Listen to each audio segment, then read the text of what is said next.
આજ તો એટલા બધા સમોસાનું કટિંગ કરી ત્રણેય ભાઈઓએ બનાવી નાખી ખોખા ભરીને સમોસાની ડીશ અને પછી તો ડોડાની તીખારી ખાઈને કાઢી નાખ્યા ભૂક્કા.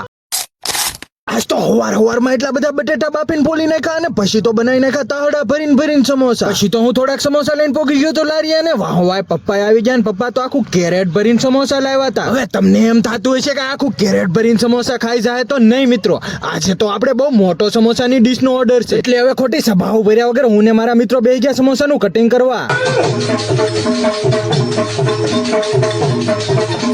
અને માતાજીની દયાથી થઈ ગઈ છે મિત્રો 15 ડીશ સમોસાની તૈયાર. આવીને આવી હજી 60 ડીશ બનાવવાની છે એટલે પછી હું ને મારા મિત્રો પાછા લાગી ગયા સમોસાનું કટિંગ કરવામાં અને ડીશ તૈયાર કરવામાં. થોડી વાર બાકાજી બોલાવ્યો એટલે ઘડીકમાં કરી નાખ્યું આ ખોખું ભરીને ડીશું તૈયાર. તો ફાઇનલી મિત્રો બધી ડીશ તૈયાર થઈ ગઈ છે ને આ ડીશું તૈયાર કરવામાં મારી હેલ્પ કરવામાં હતા કિશનભાઈ અને સાકરિયાભાઈ. પછી તો આ 80 ડીશના બોક્સને પેક કરી દીધું અને પાર્સલ લેવા આવી ગયા હતા સાહેબ એટલે ફટાફટથી એને આ બોક્સ અને સાથે રગડો અને ચટણી પણ આપી દીધી. આ ઓર્ડર તૈયાર કરવામાં વાગી ગયા હતા બપોરના 1 અને ભૂખ બહુ જોરદાર લાગી ગઈ હતી એટલે હું અને મારા મિત્રો બધા બેસી ગયા જમવા. તો આ જમવાના મેનુની વાત કરું તો મિત્રો આ ડોડાની તીખારી અને ડોડાના ભજીયા પણ હતા.